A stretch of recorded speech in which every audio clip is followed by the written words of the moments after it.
All right, all right, all right. Well, that's the wrong one. That's that. Let's go ahead and, yep, everything looks like it is up and rolling. Except for my throat. Yep, but welcome, guys. Good to be here. We are going to be trying something a little bit different today. One of the big things that we are going to be working with is taking a look at what potentially we have here with Annie. And if she is able to be a viable deck, even though with the budget that you might be able to have. So if we go ahead and currently look at TCG player, not arena, that's what we're going to be playing. TCG player.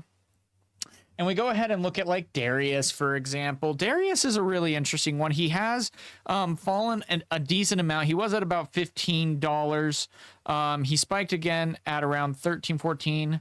And now he's back down to about 12, which is, you know, a lot healthier than what we've seen in other stuff. Then likewise, Kaisa, unfortunately, $81. And a lot of times these, oh, that actually worked. I didn't expect that to actually work. Yeah, $73, $80. Ugh. And I mean, Darth Vader's shop, 0 sale. He's had 13 sales so far. Ugh. That's the hard part. And that's going to be the little disheartening stuff. So that's going to be the big thing that's kind of holding us up with Annie, for example, is that we don't necessarily want to have to spend an arm and a leg to be able to play this deck. And that's going to be the thing to juggle with this as well. 1 second. Gonna sneeze.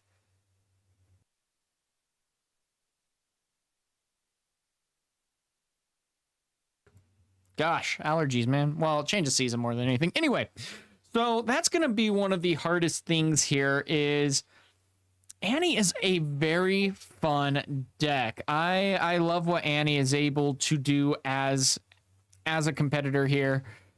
Just such a fun ability. And that's going to be the hard part. You're finding stack deck now going for about $5 here, $5 to $7. That's going to be the expensive card. Annie has fallen to about $8, so not too shabby there. Not only that, but Falling Stars at 11 and whatnot. And so you're finding yourselves spending, I mean, with Kaisa, around $150 just for the Kaisas, $150 to $200 on the Kaisa alone. Not a good feeling. Not a good feeling. So the biggest thing that I've been wondering about is, can we go ahead and make maybe a more budget version? This is just for reference as well. This is the one that got 53rd place at the Shanghai Nationals. This is sold out's older version of the deck as well. And you're seeing up here, you know, of course, it's not in USD, but $400 here in this case. And again, the big culprit is going to be Kaisa. And that's going to be the big thing. Well, and Flash. The only way that you're actually able to go ahead and get Flash is through getting this Annie structure deck. The difficult part is that you are going to need to get 2 of the Annie decks in order to be able to get a play set of the Flash. And so even right now, for example, you're looking at Flash on here, and you're seeing Flash. Holy crap, that has gone up. It used to be $20. Yikes. That's a lot of money right there. $37 for an exclusive common. Wow. That's intense. There's 2 of me here. Anyway, that is gonna be something that is absolutely horrendous. Do not buy Flash. Don't do it. And there's gonna be ways that we can move around that. Yeah, seriously, dude. I get it. I'm selling your Flashes for you at the, you know, gosh, $37. I mean, it's like, why would anyone even bother with that anymore? That's insane. And so that's something, I guess I'll be trading my Flashes for baited hooks. Yeah, seriously. I'm starting to build my Darius as well. That's going to be really fun. But man, what is this? So that's the thing. That's going to be the big question: is can we go ahead and build a anti deck at cost essentially without breaking the bank in this case? That's going to be the biggest thing. And so what I'm looking for at this point is let's go ahead and take this version. And let's see, do we want to assume that we got a play set of, or not a play set of the flashes, the two that come with the structure deck? We'll say that we bought the structure deck. So first off, no Kai'Sas in this case. And we'll say 2 flashes, and we'll go ahead and look at both. So yeah, gosh, Kells, no kidding there. And so let me go ahead and bounce me over to here. Like the bouncing, you know, from those sing-alongs, those Disney sing-alongs from when we were kids, those of you who had 90s, growing up in the 90s. So this is going to be the hard thing about Annie, and Annie can be a very, yeah, no worries, Brownie. Good to be here. Good to have you here. And no, appreciate making making content for you guys. One sec. Okay, so that's going to be the hardest part. I do love Incinerate in the fact that it is at 2. That is really good. We are going to go up to 3 fighter flights. So currently we are on Piltover Archive. For those of you who don't know, it's a great place to be able to make stuff. We're taking out the Kai'Sas. We're running 3 Kai'Sas in this deck. Taking those out. Not going to be running those. Let me close Discord real quick. And that's going to be the big thing. No Kai'Sas. So we're going up for 3 Vayne Hunters. The reason why I do like Vayne is because, yes, she isn't getting you the card draw necessarily that you're used to expecting with Kai'Sas Conquer. That is going to be probably our biggest hit. The hardest part about piloting Annie is the fact that you are not able, you need to maintain card draw while also maintaining board presence. If you are unable to, you are going to struggle.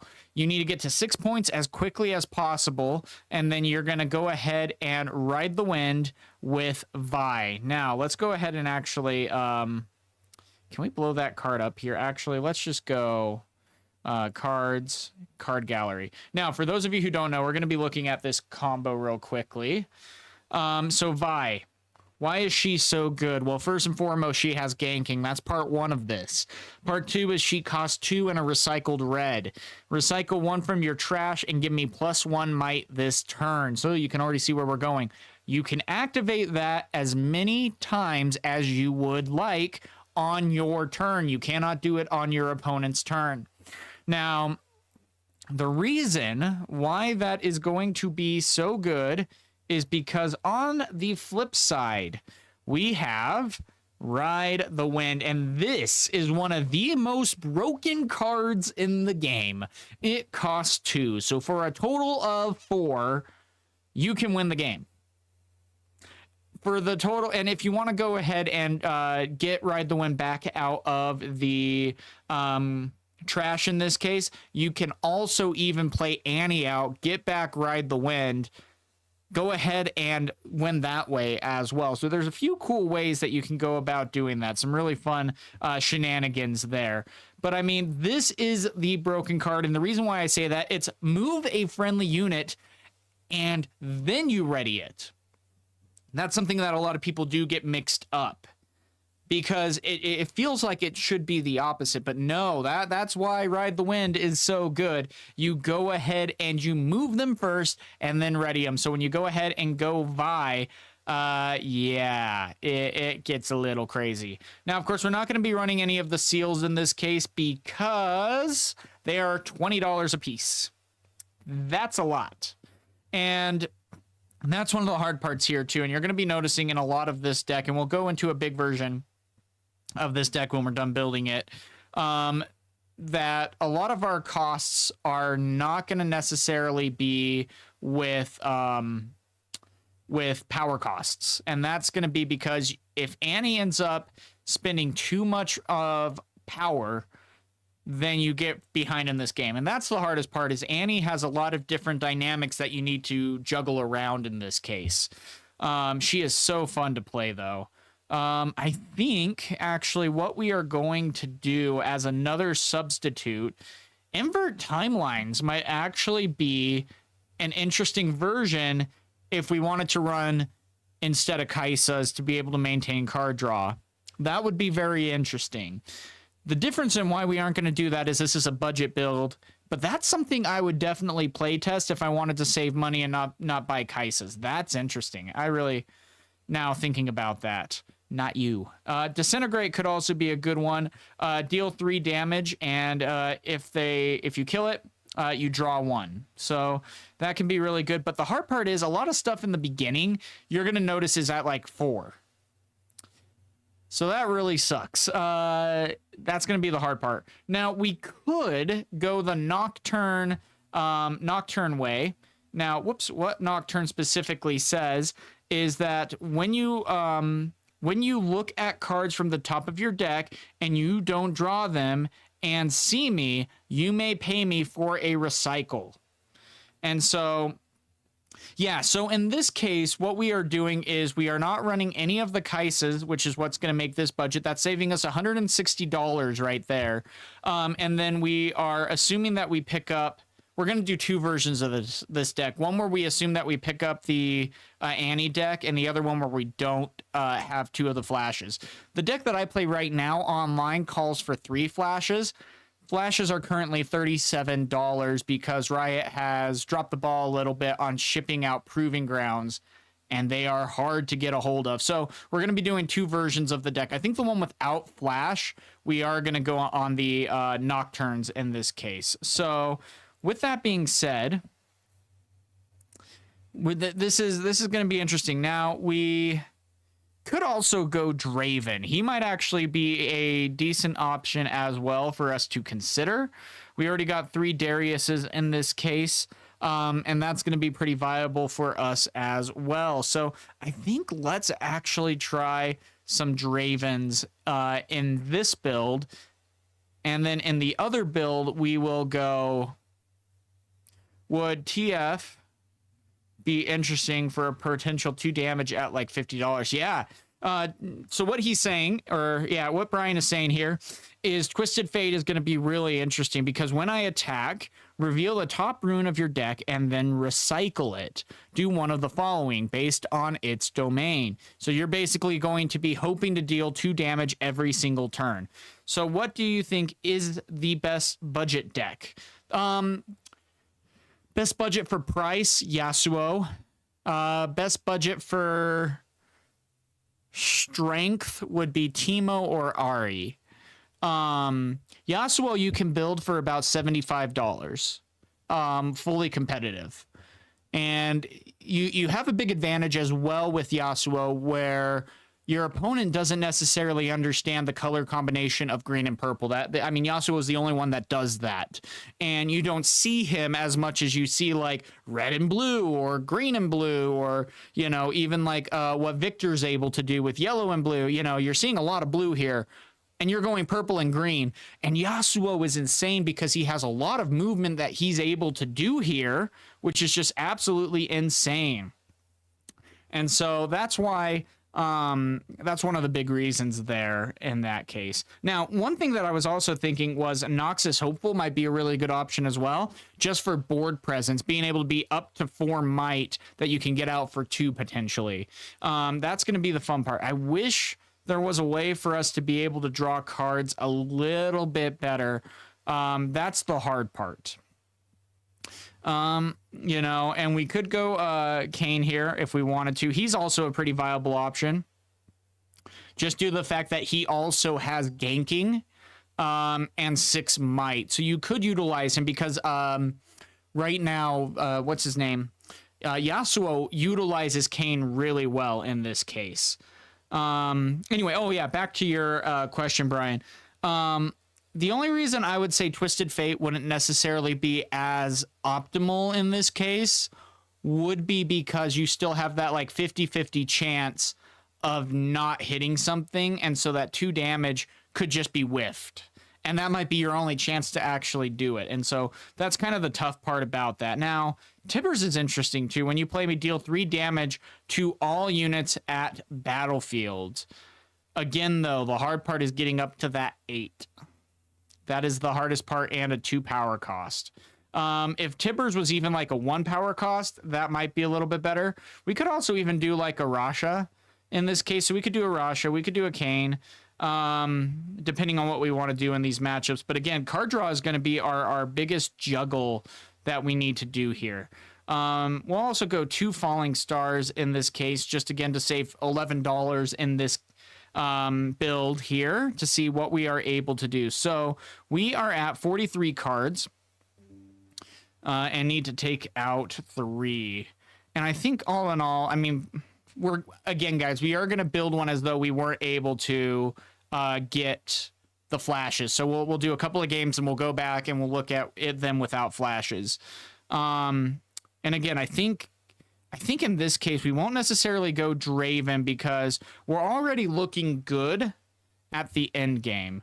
So I think, what else should we need to remove a 1 of something. Traveling Merchant as one of our bread and butters. Maybe 1 Cleave in this case. Yeah, well, and here's the thing. Is there, yeah, there's Ride the Wind. Dang. I think Ride the Wind's really the only caveat here. Oh, and Kayn. But in the main deck, there's not really a whole lot that you have to worry about in that regard. And so you could almost build an all-red Ahri, which would be a really interesting idea. That's something that we could definitely look into. I'm curious about that. But again, your big win con is going to be Ride the Wind and Vi once you get to 6. So the goal is to go super aggressive to your opponent, overwhelm them, board control, and then try to do things. So first and foremost, again, assuming that we got this from the structure deck and everything, this is what we're going to build. And all in all, outside of the structure deck, Rasha is $1 each. He's like 70 cents. Kayn is like 20 cents. Darius is $11, so there's 30 right there. Vayne is $1. And again, that's the one that we're substituting instead of Kai'Sa. Also, the fact that she can do 5 for 4 in a recycle is really good. And in my original deck, you go ahead and you play 2. So this is going to be interesting. I think we need to remove 1 card. I think we just go a Cleave to be removed. We'll save. We'll go budget Annie. And go save deck. And I will paste that into the chat for you guys. Just in case you want to use this as a foundation or whatnot. Or in case you want to do your own build or whatever. Or even play with this one. And again, we're going to be doing more stuff with that as well. So here we go. Chat. Hello, chat. There's the deck list. Wow, it's me twice. Okay. So yeah, there's the thing. And that's the thing is Flash is at $37. So yeah, no. So let's go ahead and take a look at the deck with big cards so that you guys can actually see all this. So the big thing is stack deck. Again, that's about a $5 to $7 card. You look at the top 3 cards of your main deck and put 1 into your hand and recycle the rest. Again, that is going to be a great option for you to be able to shuffle through your deck and get some strong units or some strong answers out. One thing that's really helpful with that is if you do run low on card draw, one thing that you can do is actually go Annie. You play Annie out.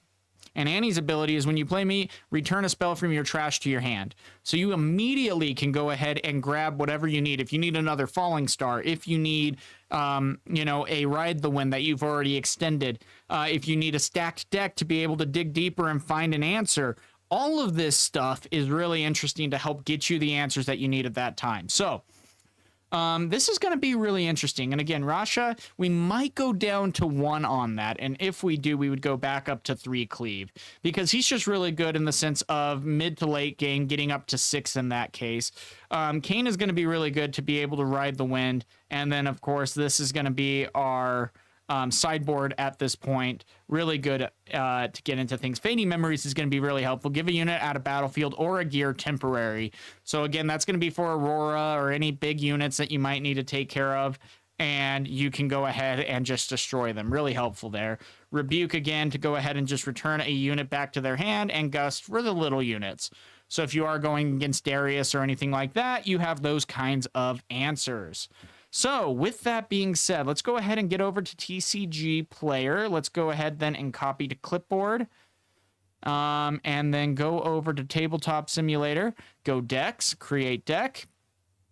Go Budget, Annie. And go Create Deck, Import and add. Go to Annie and hit the down arrow. And go move to Champion Zone and save. So, guys, I got to get going for a second. Just got to fill up my water bottle, and then we'll run some games here and then make a more budget-friendly version here. So 5 seconds, just going to go fill up my water bottle, and then we will run some games and change up the deck as needed. So here we go.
All right, here we go, guys. So we have everything selected at this point. Someone ended up knocking on the door right when was going to fill this up. That's great. And it was a salesman. Nice guy. Not interested. So anyway, guys, yeah, here we go with the Budget Annie. Now, again, after this game, or a couple of games, we're going to go back and switch up the deck list a little bit to more so... Ooh, it's kind of hot in here. Not a good day for flannel.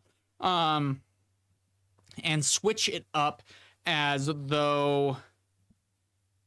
Is no one on today? We don't have flashes. We're buying Annie on TCG Player for $8 with the Legend, which is about $8 as well, and things of that nature. So 2 deck lists, both budgets, and can they do good? Now, against people who are playing more of the meta, probably not.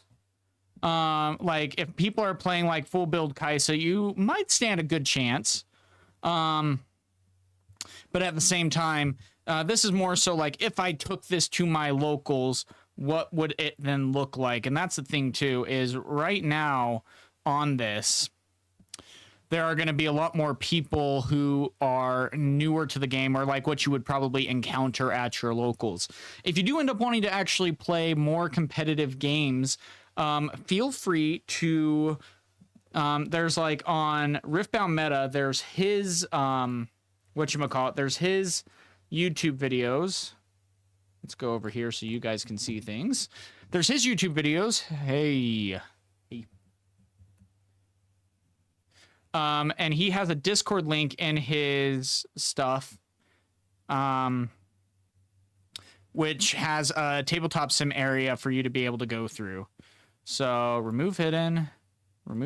Oh, we're going against Master Yi. This is going to be interesting. We rolled a 13. I'm trying to brew off of your budget Teemo deck. If I have 2 Thousand Tail Watchers, 1 Mundo, and 1 Rasha, what do you think the swappable cards are in it? Okay, cool. After this game, oh gosh, he rolled a 19. Oh, well, welcome.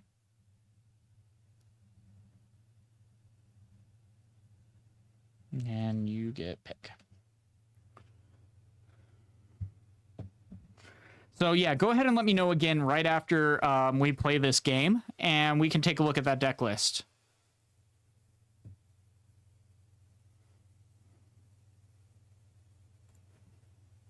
First or second. I need to get like a wireless keyboard to go right here so I don't have to reach all the way over to the laptop at this point. Okay. Okay. Good luck. 1, 2, 3, 4. Okay, that's actually a really good... That is the hand that you want going second right there, and also with a fight or flight and a vein. We're keeping. Yeah. Okay, we're keeping. Ready. Now, of course, the one thing with Master Yi that you have to be worried about is not only does he have a lot of ways to buff his units, he has even more ways to also defy things. So Annie, you know, you got to be careful about that, because you're going to be finding out that, you know, you think that you're safe with fight or flight, and that's it. So let's go ahead and get one more. Then let's go 1, 2, 3 to go ahead and go. Oops. What's your battlefield? Right click and hit reveal to all. He said he's new here, so this might be a little bit slower of a game.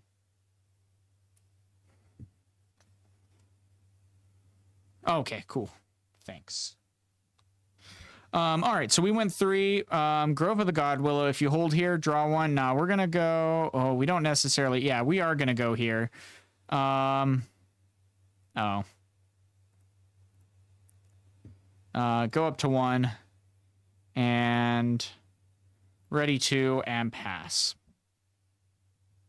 So that's going to be the big thing. Now we do have a fight or flight. The nice part and the big thing about going against newer players is they don't necessarily, or they sometimes mistime things like defies or things of that nature as well. And so the big thing with this is Now, when we hide it, it is known as a action. Or when we hide it, it can go at reaction speed. So he's going in at this point. No, my dude. We are going to fight or flight that. So send it back to base and get that point out of here. Okay, and he did that super fast. So there's no chance, well, he didn't defy it either. He went straight for the Kiana. So, need to recycle an orange. Close enough. Okay, so we drew, score a point for hold. Thanks. No worries.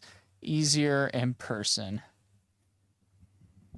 Then at that point, we are going to go 1, 2, 3. Oh, what's this? Boom. There we go again. Now we are going to go up to 3. And again, you can see how fast we can move here. So then we right click, go manage top cards, show them more, show them more, show them more. That's actually pretty good, but I think we are going to go Darius to hand, and then these guys go to deck bottom, and get out of here. And so at that point, we are looking really good here. And again, we are going to ready up 2 and pass. Now, of course, they still possibly... Oh, wait, and we need to discard and draw one. Yeah, let's discard that, draw that. Yeah, okay. Again, though, we can get Annie back out. Oh, and I didn't draw one from holding battlefield. Yeah, well, we missed that trigger. That's my own fault. I need to do better at that, especially when I'm streaming. I make a lot more mistakes. But that's okay. We'll see how it ends up going. We got the good groundwork so far. Pit Rookie is going to go good, so he's going to go ahead and... Pit Rookie says, when you play me, buff another friendly unit if it doesn't have a buff. So he's going to buff Kiana, odds are.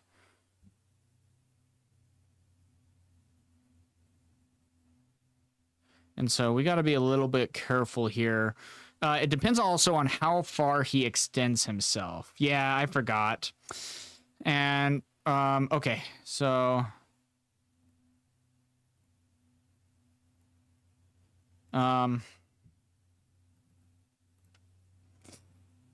There's a counter on the right, or on the left, by the settings.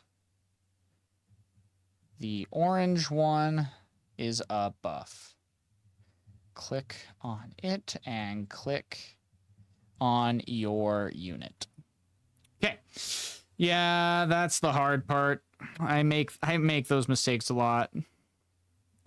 Oh, wow. Okay, yeah. So he did buff that, wanting to go in. That's going to be probably our best chance at being able to take back a battlefield is wherever this ends up going. And so he is moving in. I will go ahead and, yeah, give that away. 4 cards in hand. Now with the Kiana, he can choose to either enter a Rune Exhausted or go ahead and...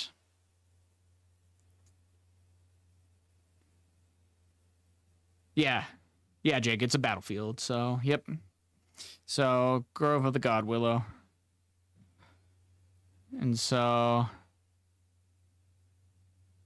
he discarded first mate, and then that, of course, is going to be going over there as well. We got to be drawing something, because we're going to be at 7. We could do Vi and Darius to give Darius 7. Good. Okay, cool. He only has 1, so he could unguard at that point. That's going to be our big worry here. So,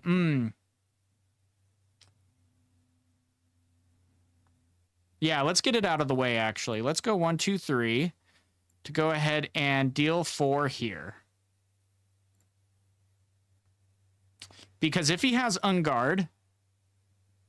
then it's good. We got to recycle 1 because of deflect as well. So, gonna defy. Yeah, that sucks. Got it out of the way, though.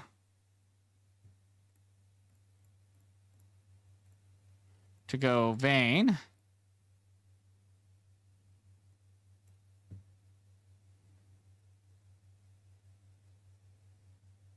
He doesn't have that up anymore, so this is at 5.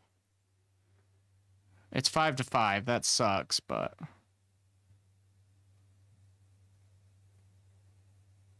It'll trade. Yep.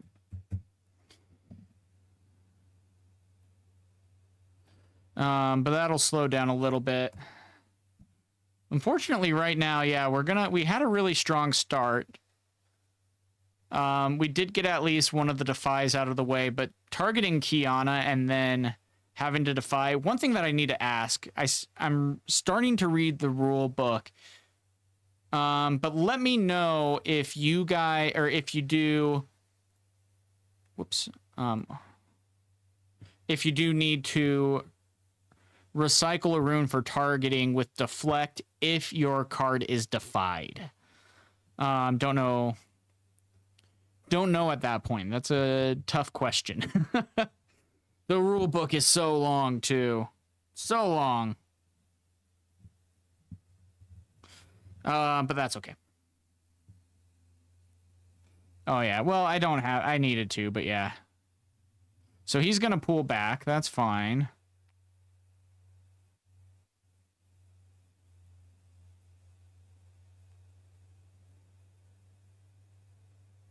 Yep, good.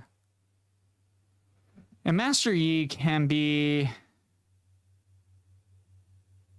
Yeah, you don't actually recycle the room for deflect because... Okay, cool.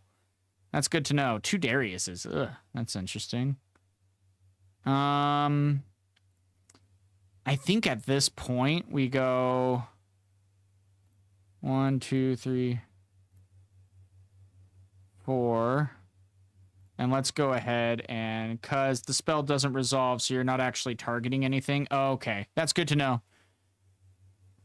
And then, or Annie, yeah, tapped. We'll go ahead and I think, do we get a Void Seeker or stacked deck? I think we go ahead and get the stacked deck, or the Void Seeker. We can't play it, but it's still helpful. And then... I think that's the best we can do here. But again, we're falling a little bit behind, and 5 cards in hand, 8 runes that they're at. Okay, that's really cool. That's good to know then. Yeah, thank you guys. So that's sometimes the tricky part, because it's like, well, when do you target? When do you... Yeah, you know how it is. So that's a big thing with why I'm reading the rule book as well. So Master Yi is going to be a tough matchup for us, and rightfully so. Yeah, and then Tasty Faithful. Yeah, this is going to be a GG at this point, essentially. There's still a lot that we can do. The hard part is getting back into this game after... Because we have Darius. We do have a card that we're still going to be drawing. If we got a fight or flight or something, that would be helpful. Stack deck is going to be good. So we can stack deck Darius here. So let's, whoops, back to top. Manage top card. Show. Oh, Rasha, we're at 6. That wouldn't be horrible. Better than the other 2 options. And then 1, 2, 3, 4, 5. Darius. Going to be up to 7. What is this application again? Yeah, it is tcgarena.fr. And if you need or questions on how to actually play it, I made a video, I think on Friday, called How to Play Riftbound Online. That has everything that you need to know to be able to play this game. Okay, so he only has 1. So let's go ahead. And Annie's at 3. That's not very helpful. That's going to have shield. So let's go... Select multiple cards. I think 1, 2, 3, 4. 4 would put us at 7. Yeah, 4 would put us at 7. And that would go ahead and 1, 2, 3, 4, 5, 6, 7. Let's go ahead and send Darius over to here.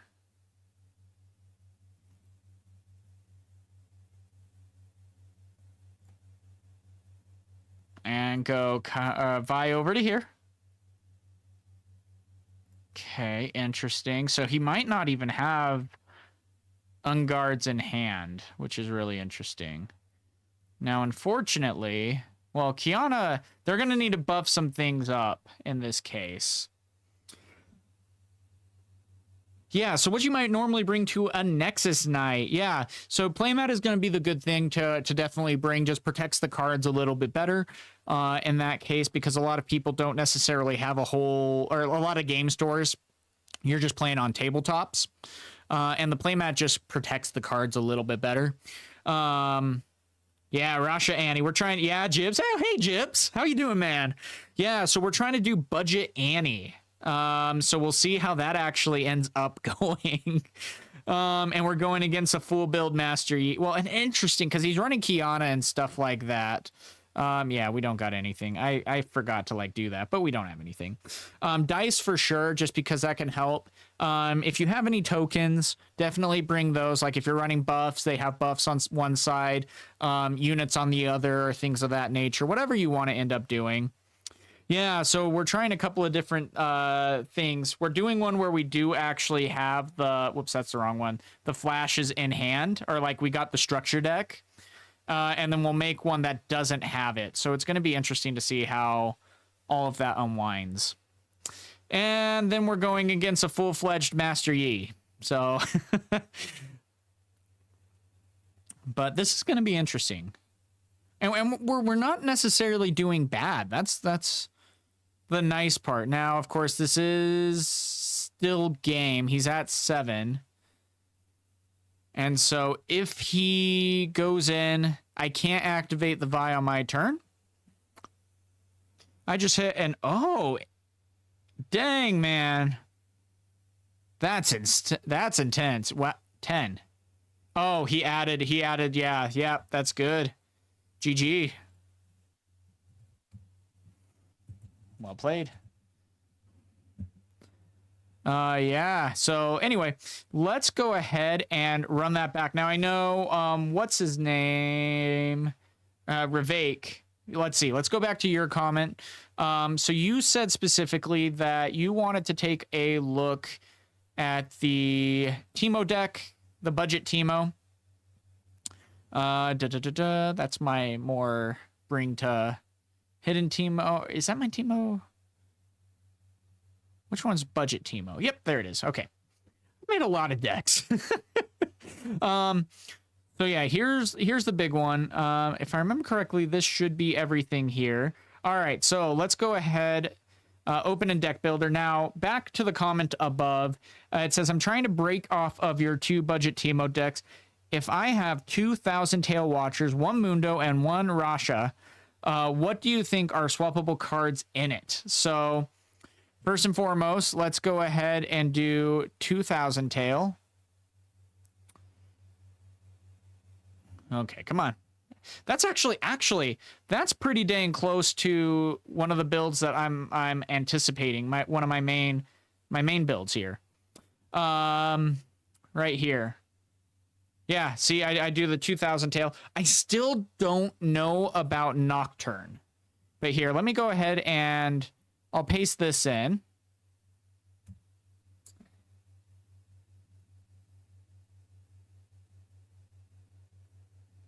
Oh, like replacement cards. Which ones to remove from the deck first, like Specialist, Teemo, Tailed Watchers, etc. Okay, let me see. If I have 2,000, yeah, what are swappable cards? Sounds good, thanks. I also have Teemo Champion Specialist, but I don't know if it's necessarily fits in there. Not necessarily. I had a guy who played that at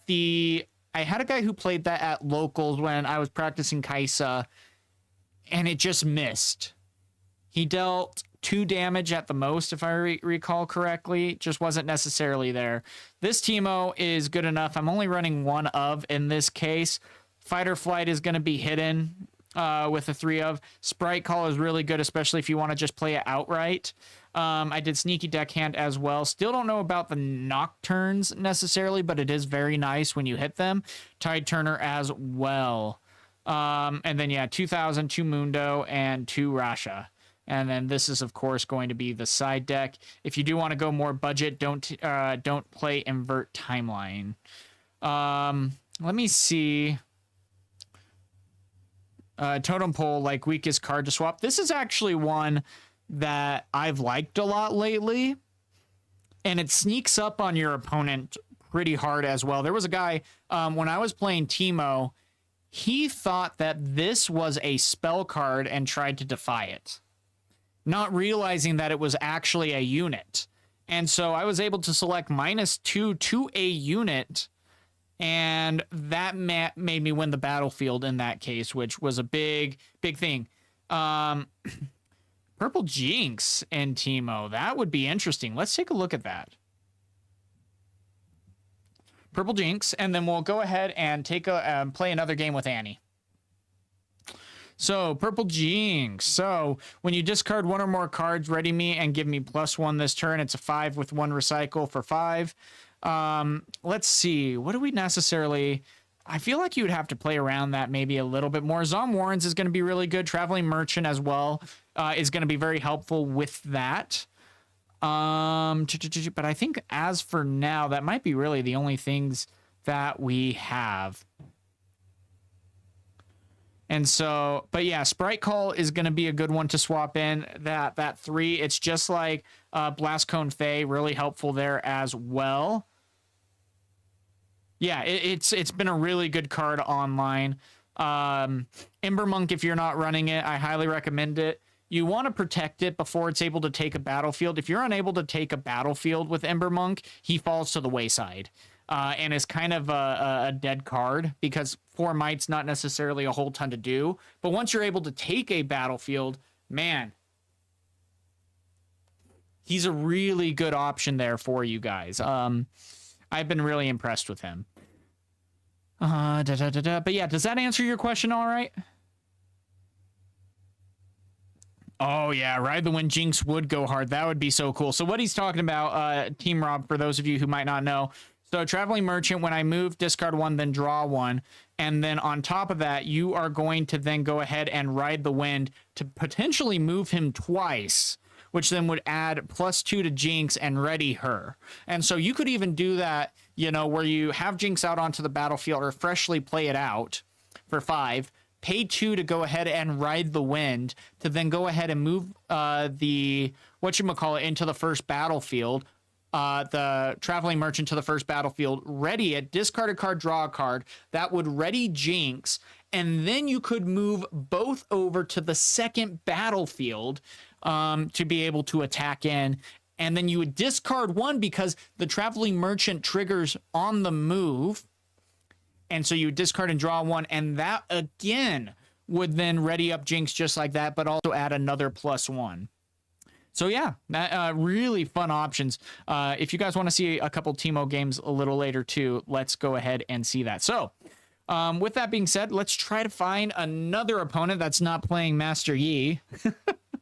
But we should be okay in this case. Let's see. Hey. Okay. Just nervous for the first Nexus night. I'm a Magic Geo player, and this game has been a little hard to wrap my head around. That's the hard part.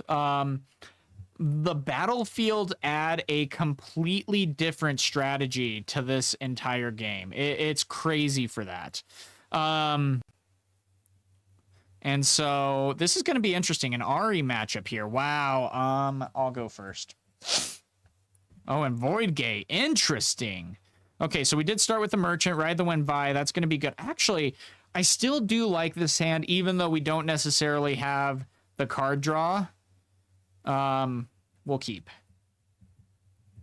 Ready when you are. Whoops. I hate highlighting, you know, the mostly sunny thingamabob. Okay, good luck, my dude. 1, 2, draw. Oh, that's not bad either. Okay, cool. So we'll go 2 for a Traveling Pass.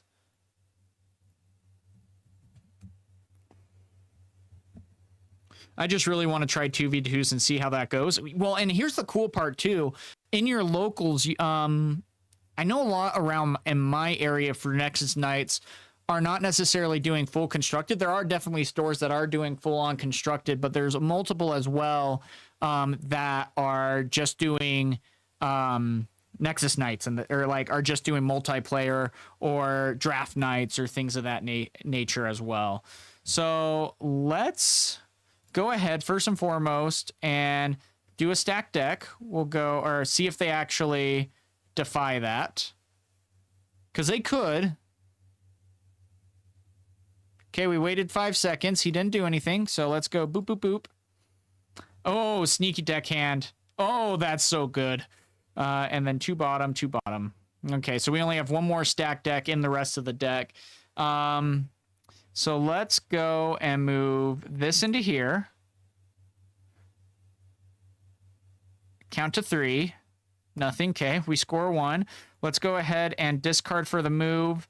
Oh, this sucks.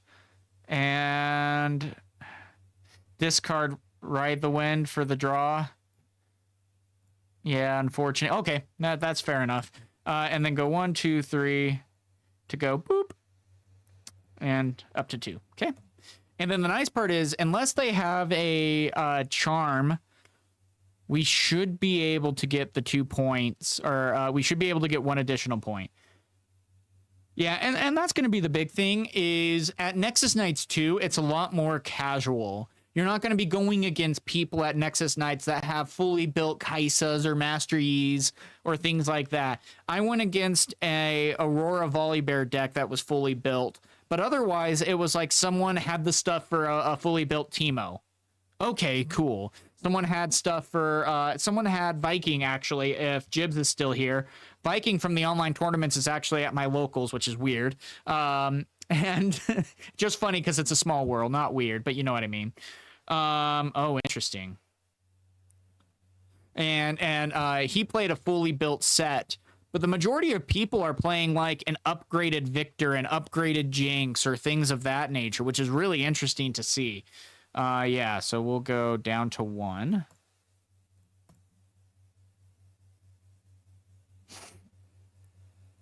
There's like 6 people that have full alt or Kaisa Yi. That is just mean. Oh yeah, we have 2 technically at the ready. I need to remember that. Again, it's harder when I'm streaming. But anyway. So that is going to score them a point here in that case. So let's go and thumbs up here. Now, if he does go ahead. Oh, interesting. Caitlyn. That's really interesting.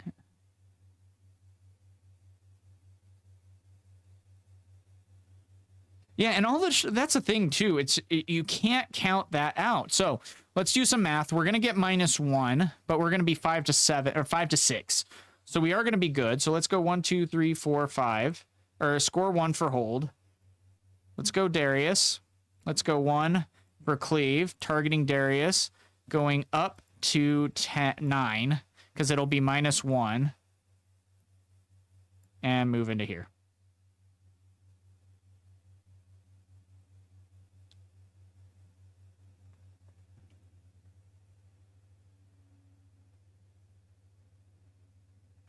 Lee Sin has a good lane. No, well, and Lee Sin, do not sleep on Lee Sin. We have been playing, my friend and I, we've been play testing his Lee Sin a ton. And there was a Lee Sin at the China National Open that actually did really good as well.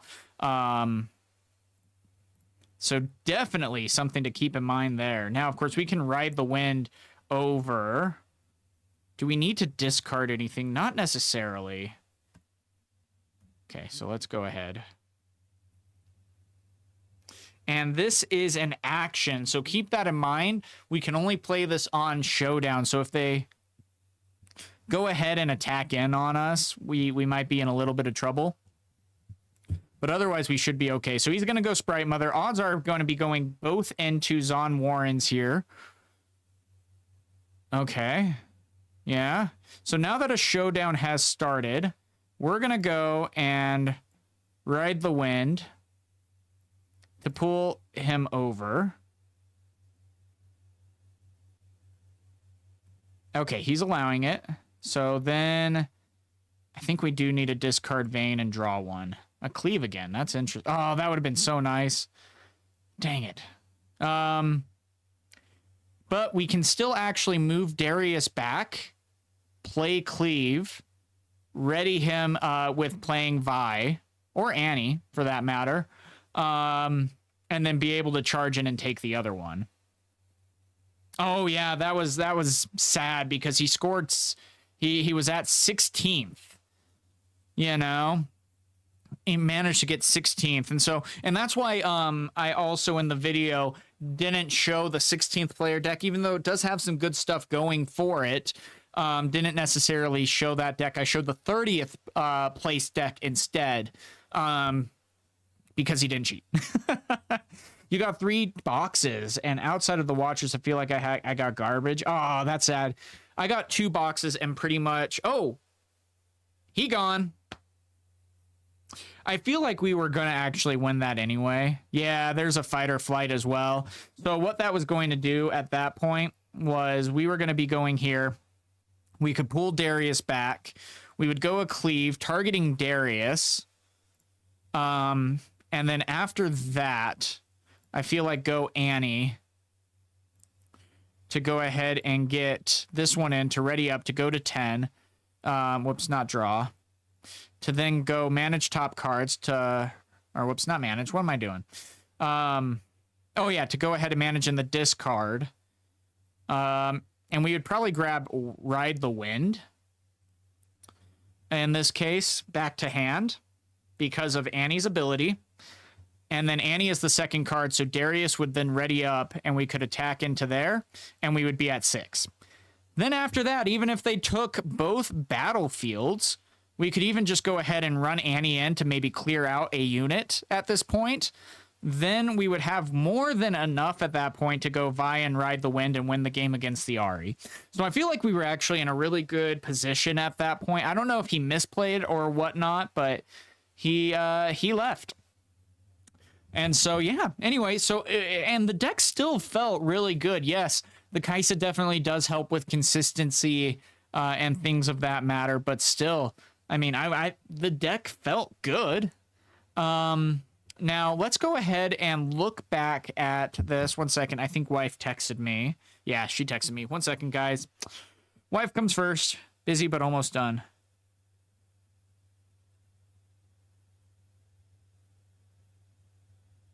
Okay. Okay, there we go. Sorry, she comes first, guys. Okay, with that being said, let's go ahead and open up Deck Builder. Because we're going to say that, for example, we maybe didn't get the structure deck. Flashes are at $37. We're not paying that. But at the same time, we still want to play Annie. Well, Annie is an $8 card, and holy crap, $39. Not a lot of people selling her. So let's just say we have a good friend. Let's say that we had a good friend that gave us the Annie legend. For sake of saying we're building a budget Annie in this case. Also, just so you guys know, the main reason this live stream is even happening is because someone actually requested in a comment or on my X account if I could see about doing a budget Annie and what that would necessarily mean. So I was like, that sounds like a really cool idea. Let's look into it. And so, yeah, really fun right there. So we have 0 flashes. I mean, and pretty much it's going to be, yeah, happy wife means less pushback on buying booster boxes. Yeah, completely true. And she, surprisingly, I mean, surprisingly, not surprisingly, but I really do have a great wife who does support this. And when we were on our honeymoon, when boxes went on sale at our local game store, and I'm like, babe, I need you to log in right now to an account I pre-made for you, and I need you to be able to buy a box on my behalf with your credit card as well. And she was like, okay. And then she went in separately as well and picked up the box for me. And the people at the game store were like, what are you doing? Like, why are you here? You don't seem like you're really a card game player. And she's like, oh, this box is for my husband. And they're like, oh, yeah, that makes sense. So, all right. So back to this, though.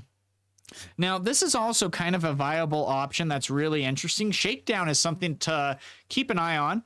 Choose an enemy unit. You deal 6 to it unless its controller has you draw 2. Most of the time, they don't want you to draw 2.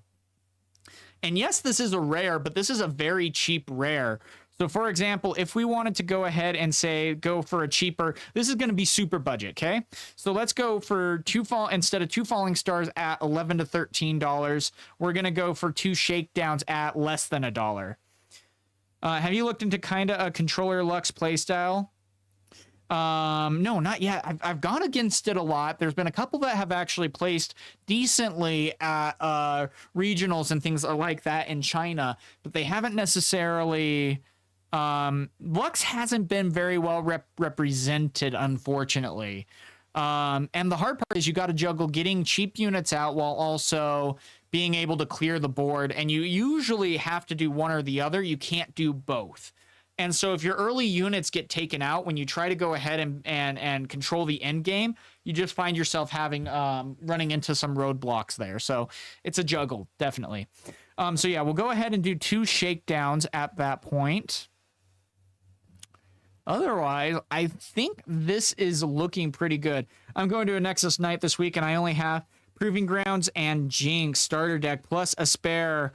Okay, yeah. Should I bring the Annie deck with some Jinx cards or the other way around?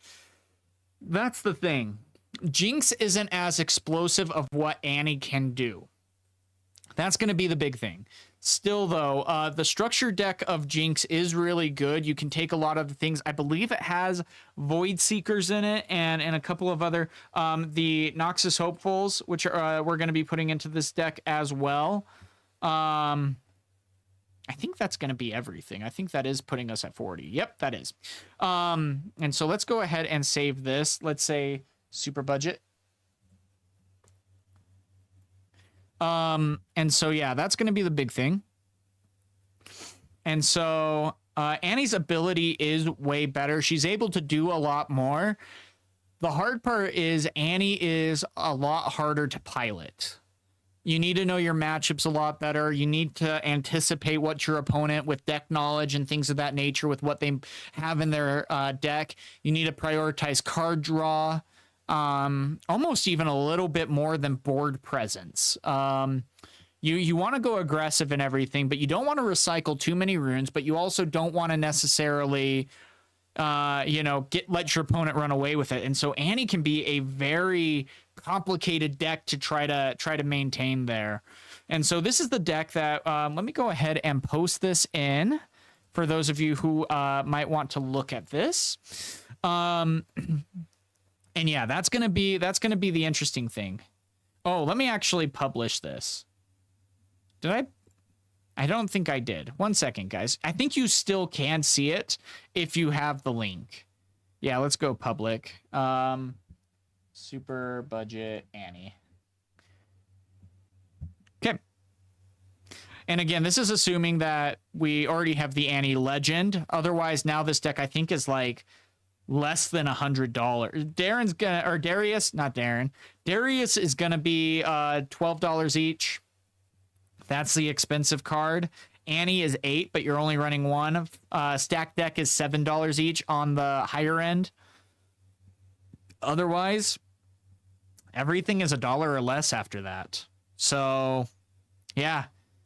But yeah, I would ultimately go for Annie and work on upgrading. One thing that can really help you guys out with upgrading, there's a lot, like, I don't know if you guys are doing this, but we have like a Utah Discord, for example, where we have people who are, and we have a trade section and everything like that, and then we'll meet up at locals and everything, play the game, but we'll do trades and everything beforehand.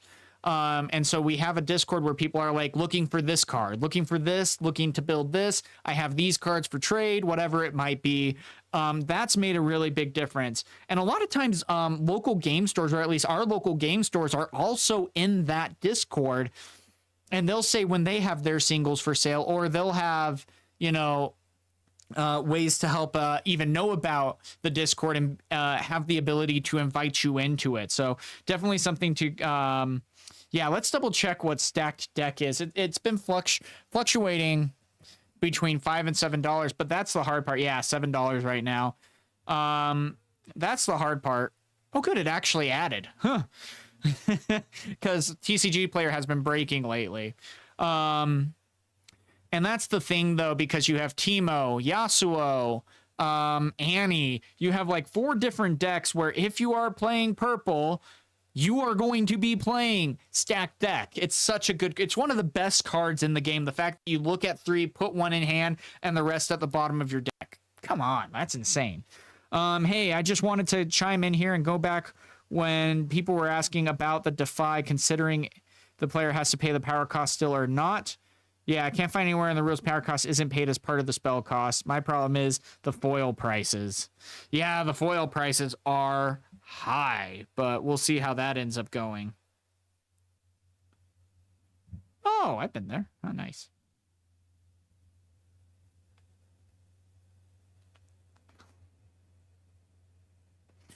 Okay, so let's go ahead and test this deck out, guys. Not the Teemo, sorry. Super budget Annie. So we're going to go ahead and export as text, copy to clipboard, go over to TCG Arena, click on decks after logging in, and go Super Bud Annie. And go create deck, then go import, then paste, import and add, go to Annie, hit the down arrow, and go add. It was really funny. Someone commented on my how to play online, how to play on Riftbound and stuff. And it was super funny because they were like, you took 7 minutes to get to the actual TCG Arena tutorial. And it's like, well, yeah, I was teaching you how to play or how to pick a deck and everything and how to import it over and stuff. That's a little important. And so it's like, well, now I feel like I got to be so much faster with all that. How common of a pool is it? Yeah, that's the thing, though. It is a very common pool. But that's the thing is everyone, you're not running a 1 or 2 of like you are like maybe with Kaisa or things like that. You're running you're running 3 of every single time. And that's the hard part. Something to anticipate there. Okay, so let's go ahead and roll the dice. 17, that's looking good. We're going against Viktor. This is something that you are going to be seeing a lot. It's an uncommon, but you do have the ability to... Okay, so I'll first. Sorry, missed your die roll. Okay, 1, 2, 3, 4. Okay, so we'll go ahead and get rid of one of these. It's so hard to... I need to figure out if Darius is the one. I do think instead, though, we'll go the Vi. Okay, glad we did. Okay, ready. Smiley face, so I'm friendly. Okay. Okay. Good luck. Okay. So we're going to go 1, 2, draw... oh, that's such a great start. So we're going to start out with this and pass. Now, again, this is a super budget. You're going to be spending outside of Darius's and the Annie itself, which is $8. You're going to be spending less than $1 on every single card. So interesting that he would prioritize that. So instead, I think we are going to go Traveling Merchant over to here. We're going to automatically score 1. Let's go ahead and discard and draw 1. Okay, that's good. Then we're going to go 1, 2, 3. We're going to go ahead and play Sneaky Deckhand over here. We're going to go to 2. We're going to draw. That's really good. And then, yeah, we're going to be able to deal 4 to an opponent at that point, but we need to discard 1. Vayne is going to be a good option. I think unfortunately we got to go Darius and draw another Ride the Wind. That's going to be good for the future. Then we're going to go 2 and pass. Don't put mulligan cards on the bottom, not the trash. Did I put them in the trash? Oh, yeah. Yeah, you put them on the bottom. Oh, gosh. Sneaky Deckhand is so good, Ravake, dude. I love it. They also have a 6-cost Sneaky Deckhand that has 5 might. It's just not good, though, unfortunately. I wish it was. I wish it was better. If it had 6 might for 6, that would be one thing. I do like the power cost of it. It's a very good cost power-wise. But again, this is going to be a matchup that you're going to be seeing at your local Nexus nights, and this is a very budget deck of Annie in this case. Cole of the Week. Interesting. I think at that point, Sneaky Deckhand is going to fall. That's okay. That's smart. He's tapped out, though. That's really good. Then we're going to go 1, 2, 3, recycle 1. Let's get rid of that and draw a card. Again, prioritizing cards in hand at this point. Unfortunately, you know, that's kind of the tough part. So we are going to be at 5. That'll be good. We'll be able to go... Let's see, what do we have in the discard? We could go ahead and... Actually, let's try this. Let's get this. Let's get rid of Ride the Wind. Let's draw. Okay, that's not horrible. That's not horrible.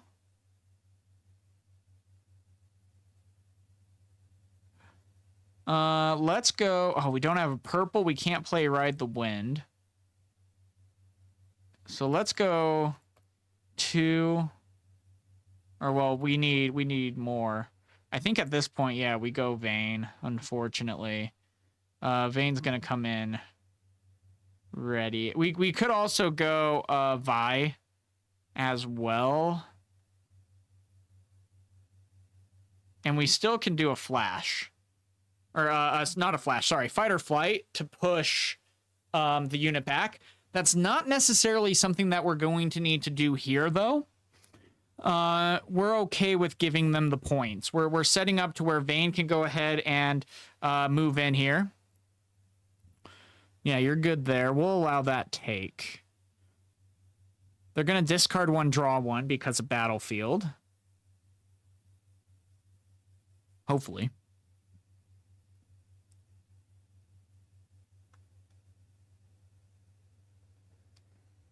Did I keep them in the trash? Oh, shoot, I totally did. I realized it, but I totally blanked what I actually ended up putting in the trash. Holy. No, thanks, guys. That's my blonde moment for the day. Just totally over my head on what I actually put in the trash. I even read the comment and checked, and I'm like, oh, yeah, that looks fine. Viktor Hook would be interesting, too. I think my favorite variants of Darius Hook that doesn't work, but it's a really fun idea, is Sett Hook. That is just fun. Is it great? No, but it's fun. Okay, let's go over to here. So that's going to be at 5 because of Assault plus 3. So we're going to go to 3 there. We're going to go ahead and discard. Yeah, let's discard that. That's a bit too expensive for us. Ooh, interesting. Then let's go 1, 2, 3, 4, 5, 6 to go here. And then let's go ahead and move here. We're in a good spot. I think we can go ahead and get rid of Cleave at that point. Then let's go ahead and ready to and pass it back. Now, we do have a fight or flight. We don't want to necessarily play that as a hitting card because we don't want to get in trouble with our low rune count. We want to try to keep rune count as high as we can. Now, biggest thing about playing Kayn in this point, okay, cool, is that we could be in a little bit of trouble in the sense of recycling too many purples. And so that's going to be something that we might need to keep in mind with this. Are you going to be doing a Hidden Blade? Nope. Okay, that's fine. Oh, getting the Legion ability. Yeah, that's great. Yeah. We're going to be up to 6 at this point, and we have a Vi Ride the Wind combo. So next turn, if worse comes to worse, even if they do... Why play Kayn 2 base versus top of Vayne? Why play Kayn 2 base versus on top of Vayne? Just because I'm not necessarily too worried about it. So what did you do? Oh, yeah. You put me to 1. That's true. Yeah, because I definitely could have. I'm okay with this. I just want more card movement. But yeah, you're completely right. That is a very viable solution. And I probably should have in that case. Now, here we go. We're going to be going up to 5.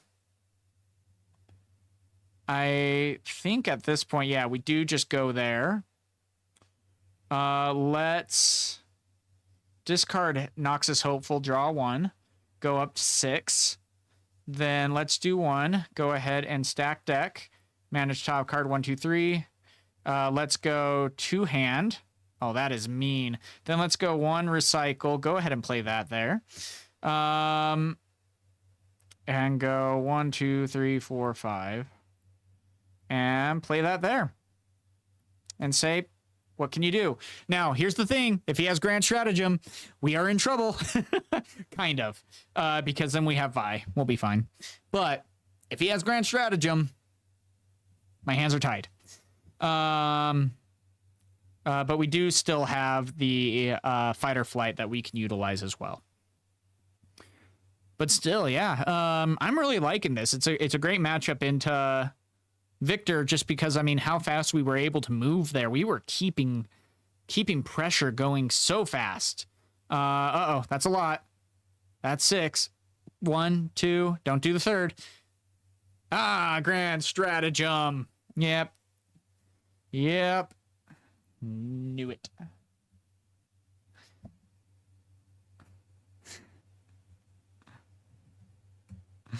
Okay, so that is 10 to 8. I will take out that unit. I am picking. We're still in a good spot, though. That's the thing, though, too. Something with Annie that can be a very viable strategy. If you are worried about things like Grand Stratagem or things of that nature, you can go ahead and pull everything back, let them get the 2 points, and then you just go all in. And so you can go back and forth with this. Why is Vi so good in Annie? She doesn't seem too crazy to me. Vi is so good. You're about to find out, actually. Once he passes, you're going to see why Vi is so good in Annie.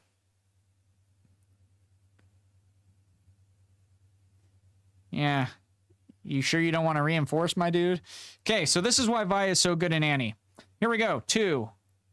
Vi. Here we go. Select multiple cards. 1, 2, 3, 4, 5, 6, 7, 8, 9, 10, 11, 12, 13, 14. And 2 deck bottom. Vi. Now at 17. Then 2. Ride the Wind. Let's go into here. Ready her up.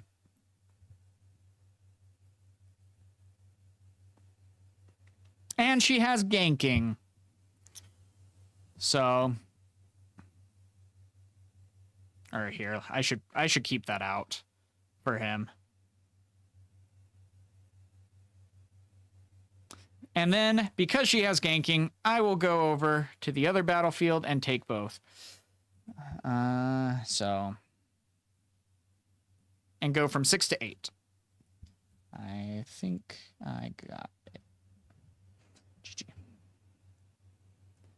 So that's why. And he gone. So yeah, that's the big combo right there. And why it, I mean, just like that, Vi went from a 3 might, we discarded 14 cards to the bottom of our deck, shot up to 17, and for 4, you recycle 2 and you put, and you pay 4, and you're able to suddenly attack like that. Now, that's another crazy thing that you can do too. With everything that we had out, for example, because we recycled 2, I think we were at 8. If you're at 8, you can go 4 in this case, play Annie, get back out your Ride the Wind to your hand with Annie's ability, then play Vi for 2 and recycle 1 and play 2 for Ride the Wind that way to be able to win. So, insane combo that you can do right there. And you were able to see exactly what that was able to do. A great matchup for us at that point. And I mean, you saw what Viktor devastated our board state. We overextended and they went grand stratagem. And then Vi came in and said, cool, I win, before you even had a chance to rebuild your board state. So, yeah. Now, keep in mind, like I said, though, because of Vi's ability, recycle 1 from your trash to give me +1 might this turn, you cannot do that on your opponent's turn. So if you overextend Vi and they attack in, you can't be like, I activate Vi's ability. It doesn't work like that. But Vi and Ride the Wind. Now, Ride the Wind is insane too, because it moves a friendly unit and then readies it. That combo alone is insane for 2. For 2. Need I say more at that point? Come on, like, that just feels good. So yeah, this is, again, guys, our super budget Annie deck. Played decently well. This is something that, again, would be very good to bring if you do have Annie. Not very expensive to build at all. Again, the stack decks are going to be expensive at $7, Annie at $8. The Annie Legend is at $40 right now, but we're assuming that you have Annie, the Legend card. Yeah, and it also can be activated during showdown. Can it, actually? Huh. That's good to know, Matthew. Thank you. I didn't actually know that. I thought it had to be because I don't... Oh, that's true. I have seen that in a tournament I casted once forever ago. Yeah. Yeah, I remember that now. Okay. No, that's seriously good. It is, if I remember correctly, at action speed, and it does have to be on your turn. It can't be during your opponent's turn. But yeah, this is the deck that we're seeing again. Everything pretty cheap. I think Vi is maybe like $1, if that. Yeah, $3.27. So not bad. Spending a couple bucks. There's Chinese right there. I hate how they do that. That they're selling Chinese cards on TCG Player in English. I don't like that. That's a personal peeve of mine. So anyway, yeah. And then we're doing this card instead of Falling Star. Falling Star is at about $13 right now. Shakedown, though, can help make up for our card draw, because even if you might not, or even if your opponent doesn't want to lose a very important unit, well, okay, cool. I'm going to then go ahead and just get 2 cards off of that for 2. You know, very viable card to make up for that. Noxus Hopeful, again, just to kind of get some big units. Very easy in this deck to go ahead and get him out for board presence as well. 4 Might is very good in the early game. You can even cheat him out, for example, if you're going second and you have stacked deck, you can go ahead and play stacked deck and then for 2, be able to get him out immediately. And then Rasha, just because you're going to be discarding a lot of cards. Kane, because he has ganking, so that's a different kind of Ride the Wind with that option as well. And then Vayne is in place of Kai'Sa, because Kai'Sa's $80. The Chinese cards thing is annoying. Yeah, like, do not bait me at the lower price. That's the biggest thing, is I wish they took off that crap where if it was Chinese, it showed in the listing, sure, but it didn't actually show the true price, because it's like, oh, there's packs on TCG Player for $4.99. Oh, they're Chinese. Thanks for wasting my time with that. But anyway, you guys get the idea with all this. So the rants of a guy in a TCG.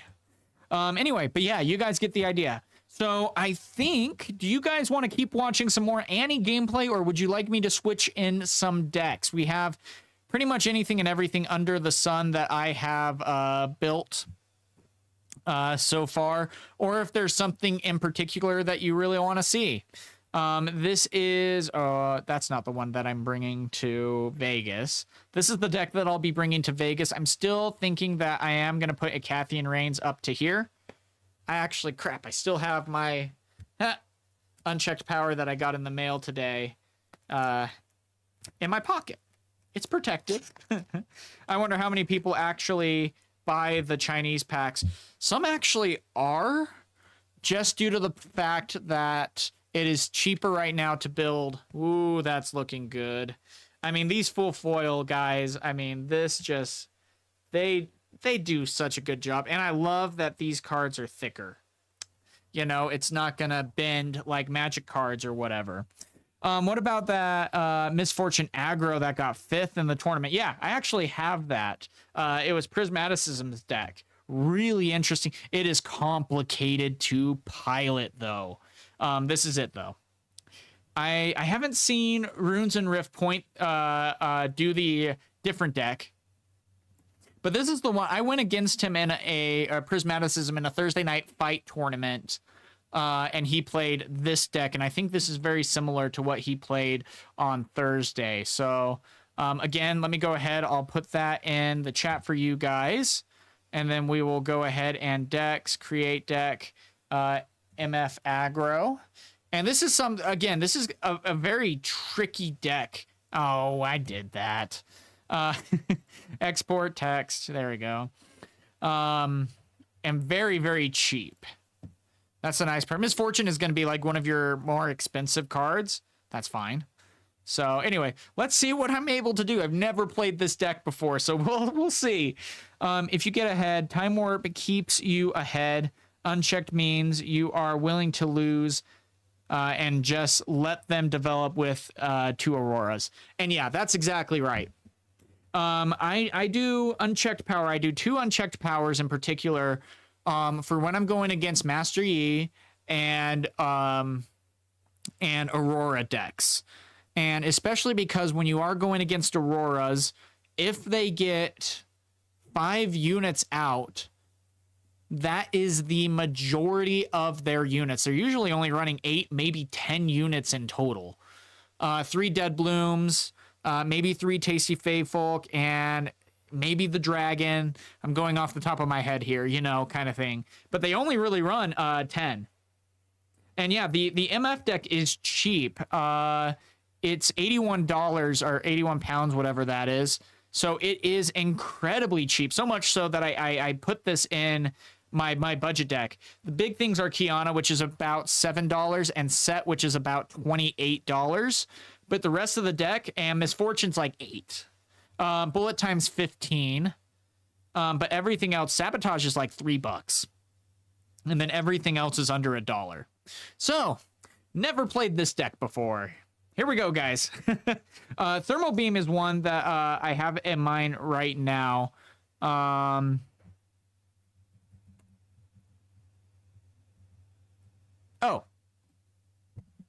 He left.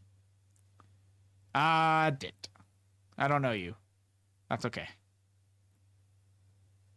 So we'll see how it goes.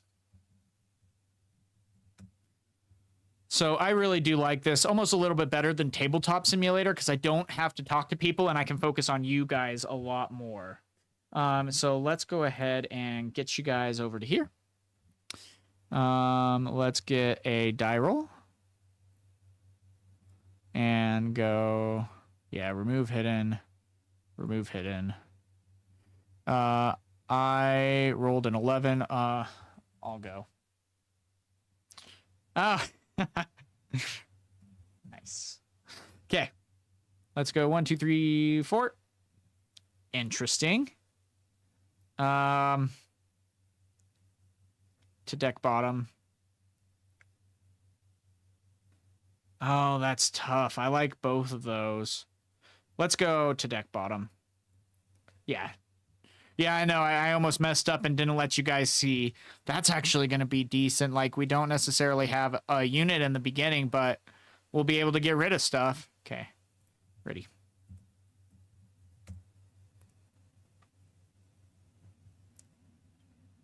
Yeah. Okay, 1, 2. Draw. Oh, Pit Rookie, though. Yeah, let's get his 5th card in hand first. Pit Rookie's not going to be able... Oh, whoops. Pass. I thought I selected Reveal All. Can there be or will there be a Chaos and Order legend, purple and yellow? It's not a matter of if, but when. That's the biggest thing. If you want any color combination, it's not a matter of if, but when. That everything is going to be an option. That's going to be the big thing. I know they're getting some things going, and so it's going to be fun to see how all of that is going to be unraveling, but time will tell. So yep, going with a traveling merchant. Traveling merchant's going to be interesting too, because that's going to be discard draw. So that's really interesting there. That's why we'll just go ahead and gust him. So we do have that option. So let's go ahead and sabotage to see what's in his hand. There's a little arrow right here, and you can click reveal all, and that will show you everything. What's in the hand? Okay, thank you. Oh gosh. And choose an opponent. They reveal their hand, and you choose a non-unit card from it and recycle it. Yeah. Okay, well, let's go invert timelines.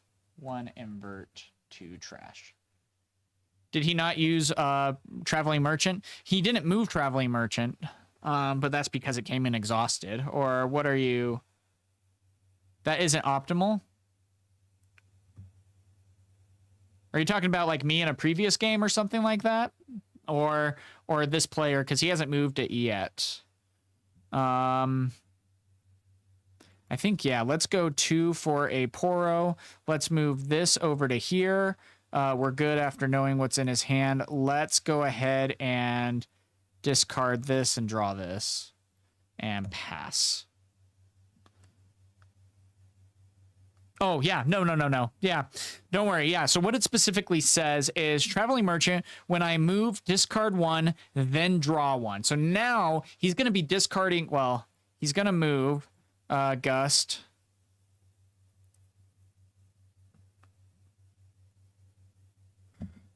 And so it still moves and then gets sent back. And so he still is able to discard 1 and draw 1. Use.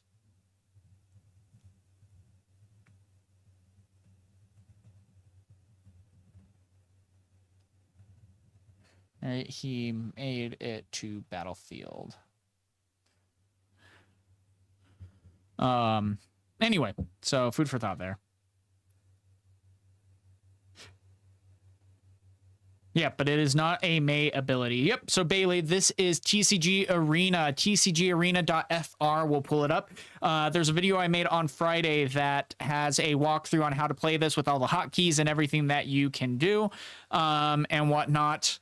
It's called How to Play Riftbound Online. Very helpful video for you. And so, and this has find random opponents. I'm playing against a dude I've never met before. So... Anyway. Please continue. Not conquer. Yeah, but traveling is when he moves. Zon is on conquer.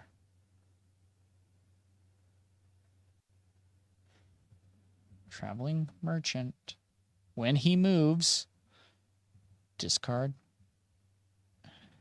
Oh, okay.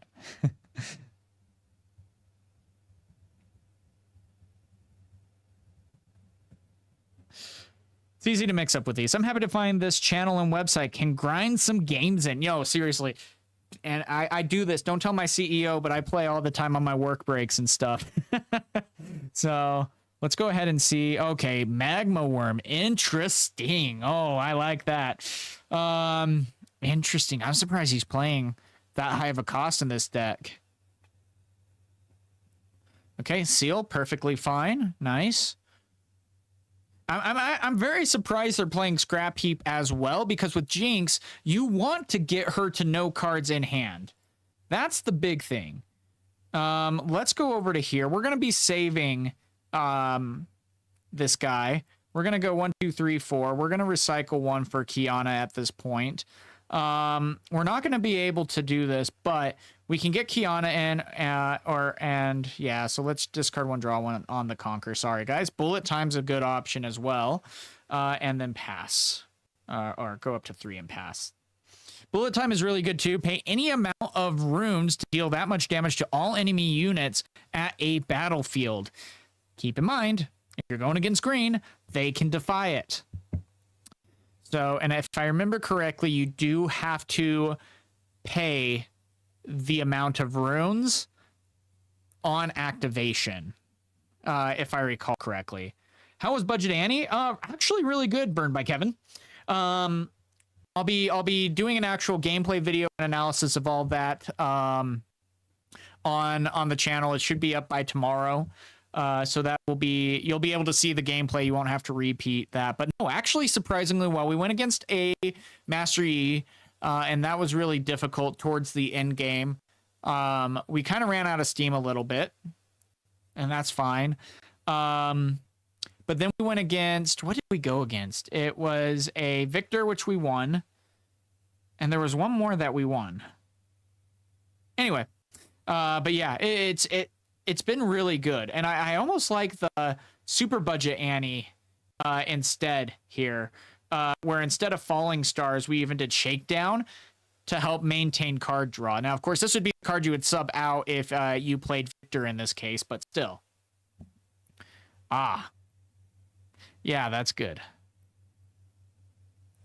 So what they did, guys, they did Get Excited, which you discard one card to deal that energy cost to a unit at a battlefield. What did you discard? Okay, whatever. And then Stack Deck. Nice.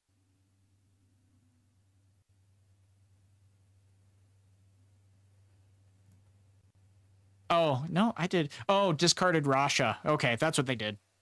Dang. So, because what this card specifically says is discard one, deal its energy cost as damage to a unit at a battlefield. So, 10. Nothing I can do about that. So, he'll be going in. That's fine. Yeah, we'll thumbs up that. He has 2 cards in hand. If he leaves 3 up, there's a good chance that it is a Void Seeker. He is going to be able to discard 2, discard 1 for Traveling Merchant, discard 1, draw 1 for Zon Warren. So, really interesting. Oh, interesting. Okay. See, and this is such a weird. Oh, that's pretty good. So he's going to be going back for Rasha. Wait, why? Okay. So why is he... Okay, so he's just showing he discarded that. Interesting. This is such a weird Jinx deck. Such a weird Jinx deck. It's like, found a bunch of cool cards that I own. Let's make a deck is what this is feeling like. Oh, that's mean. I think, though, we don't necessarily need to worry about that. Let's go ahead, and he's tapped out. Let's go over to here, 4-2. Then let's go ahead, and I don't think we already can channel 1. He might only be playing 2. Oh, come on. Why are you doing that? Well, easy cards to discard at that point. And then discard 1, draw 1. Okay, that's better. Then let's go 1-2 for traveling. 1-2-3 for that. Whoops, let's go ahead and ready that. We'll bring that back. We'll bring that over. We'll go ahead and discard Fight or Flight to go ahead and play 1. Then let's recycle a purple to be able to... No one. Play Teemo here. And I think we are good there. How important do you think Seal of Unity and cards like that will be? Depends on the deck. When you are playing Darius Hook, it is important. When you are playing something like Jinx, it can be important, but isn't necessary. If you are playing it in a Viktor, might be important. Outside of that, not needed. Yet, at least. I mean, we haven't seen the other decks and what they're necessarily able to do, but still very interesting to see how all of that is going to be able to go. And so, yeah, no, great question though. But yeah, they're rare. That's the biggest thing I think driving up their price more than anything. And Darius Hook is the main cards or the main deck that is running it. So things to keep in mind. Okay, let's see. What is this going to be? Ah, Jinx accelerated. Ooh. Yeah, I didn't put that on my bingo card. Yeah, that's good.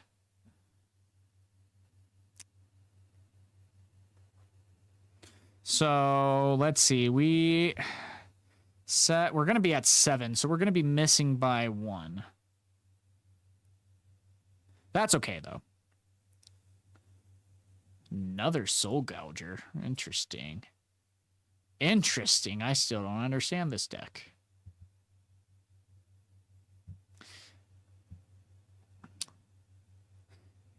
We also still have all Misfortune to play as well.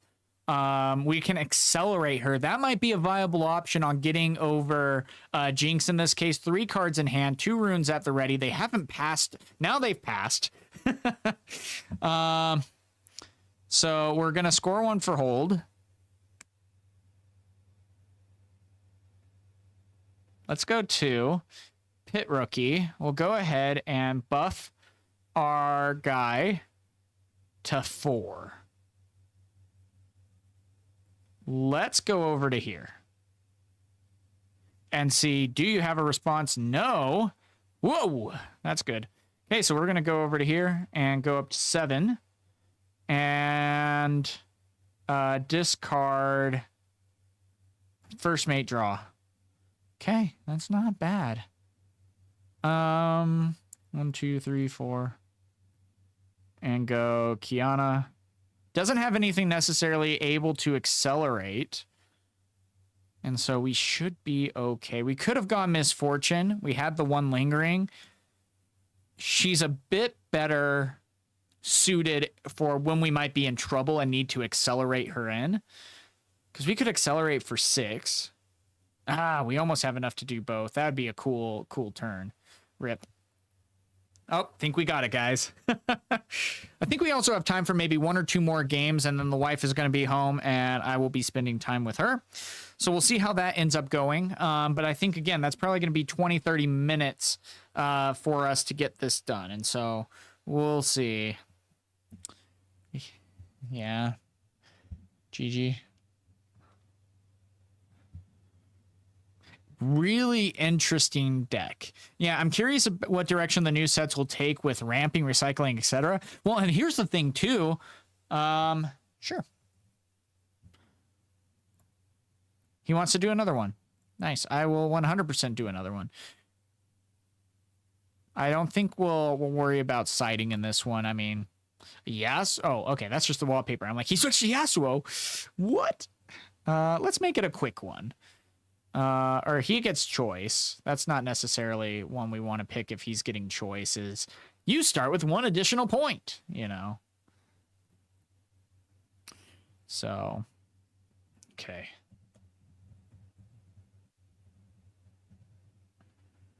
Obelisk of Power. So, yeah, we're going to be starting with 1 more. Interesting.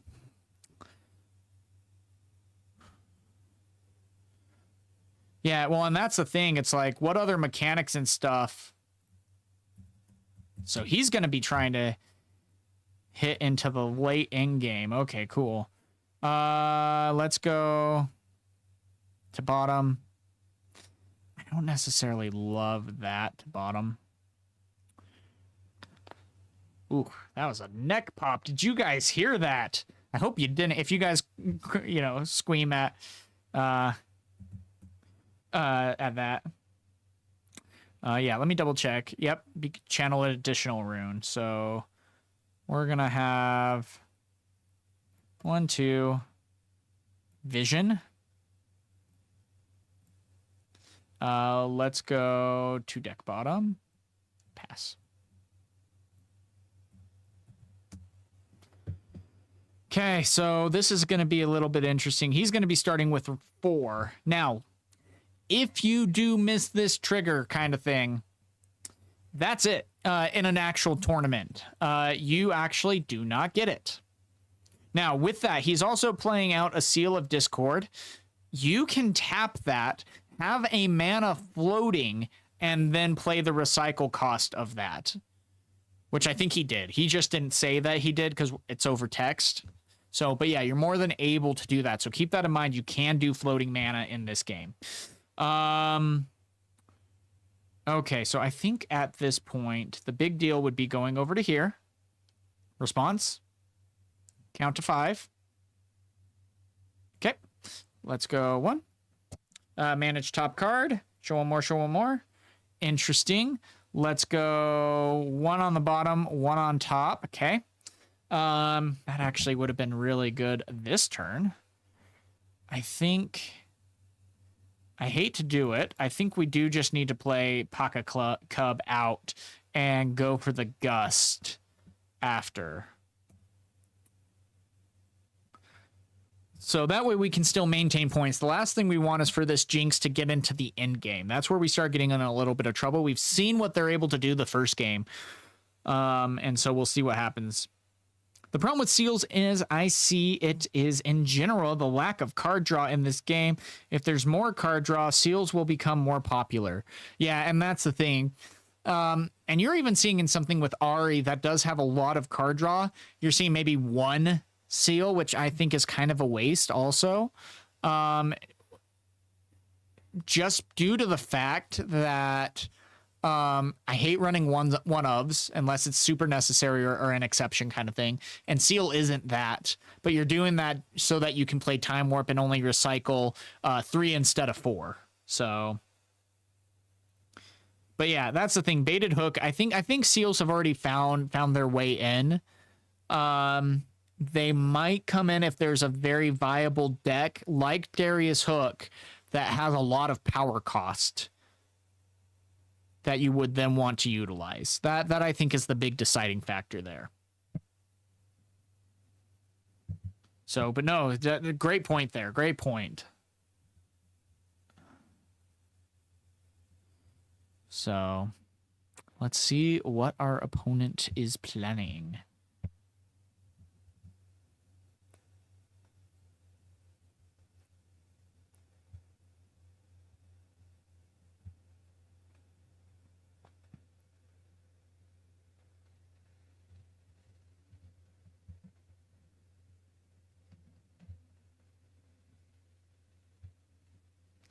So, hasn't passed yet. Sorry, I don't discard 2 for Jinx. Or, sorry, I don't, yeah. I forgot to discard 2 with Jinx when I was playing on Saturday. That was hard.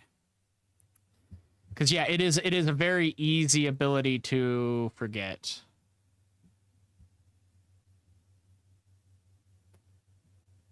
He still will be able to discard. Now, he can discard... Or it would technically stack first. He wouldn't be able to. So let's go 2. Let's go ahead and move this in. I don't think he's running Hex Tech Rays. It wouldn't make sense for him to. 1, 2, 3, 4. Recycle 1. Go Kiana. And pass.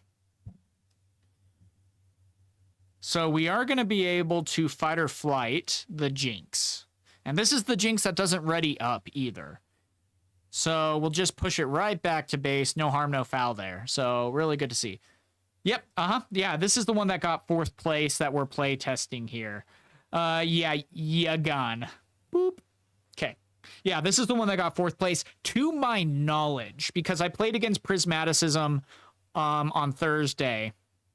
And this is the deck that he played against me. He might have made a few changes for Runes and Rift.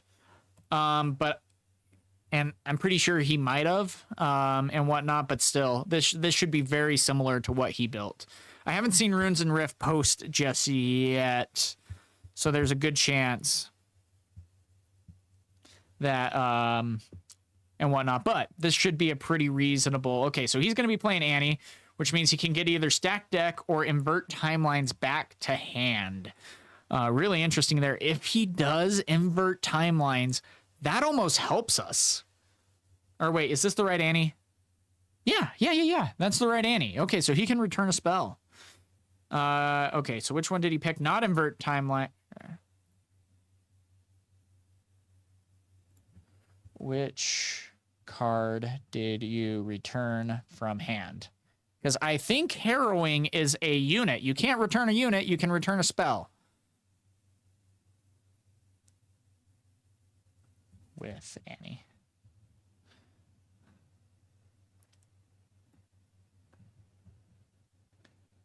Oh gosh. Yeah, it is a spell. Yeah, nice. Okay, thanks. Okay. Alrighty, so we're gonna go up to 5. We drew a pit rookie, that's gonna be helpful. I don't necessarily love this kind of situation. Let's see. Yeah, that's right. Thank you. I was thinking Soul Gorger. Thank you. You're exactly right. No brainer. Thinking. We're at 5. We're in a really good spot. We could go move everything back. Yeah, let's go move everything back. Let's go 1, 2, 3, 4, 5. Go for a misfortune. Go 2 to go ahead and play Pit Rookie. To then I think I want to buff Kiana to go up to 5. I think that is the play. And the next turn we'll be able to take both. So if they overextend or whatnot, wherever they go bigger, because they could go play the... No, they can't play Rasha. Too expensive. Yeah, you're good there. I don't know if they're going to be able to do much, interestingly enough. So yeah, he's going to be looking at both, determining which he wants to keep on top and bottom. Then he's going... Well, technically... Traveling Merchant targets first.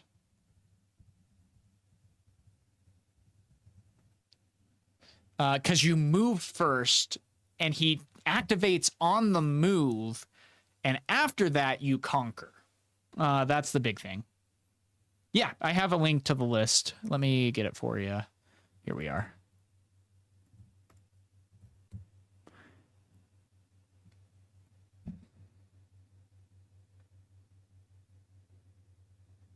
So he could go ahead and play Sundering at this point.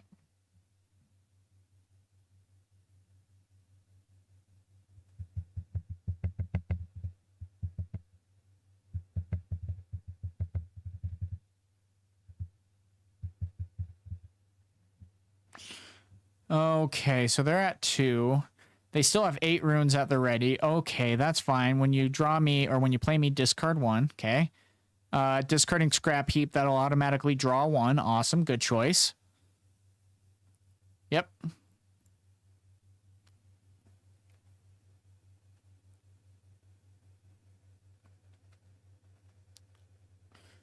Playing another Scrap Heap, that's going to draw another card. Okay, fine.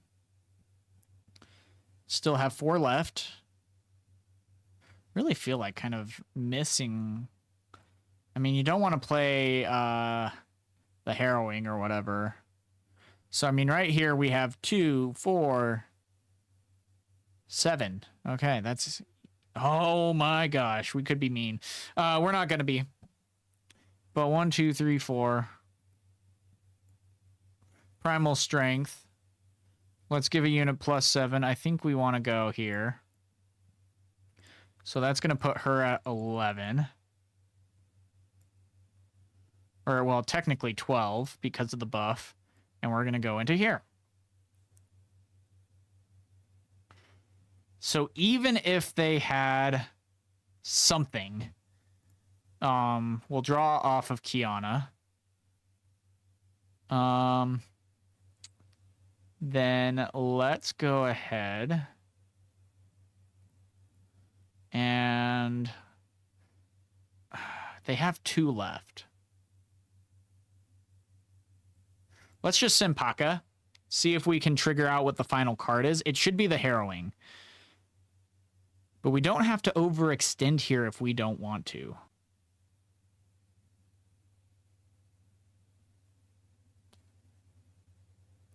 Or wait, yeah, so. Let's see, did I score off of Conquer? I don't believe I did. I did Primal Strength. Nope, so I'm at 7. So if we take this, we win. Yeah, so if we take this, we win. And then, yeah, that's our 8th point. GG. Alrighty, guys, here we go. So I think the wife is just about home. She has texted me saying she's about 5 minutes out. Thank you guys so much for being here. We have a lot of exciting things that are going to be coming your way content-wise. Tomorrow we are going to be showing you guys the Annie gameplay and decks all over again. I'm going to be actually filming a actual video intro and outro for all of that as well. And then we're going to look into the gameplay of Budget Annie in this case. Still actually did surprisingly well. And if you do happen to see any content that you want to have made, feel free to let me know. I do read each and every single comment, and I try to comment on all those videos as well to the best of my ability.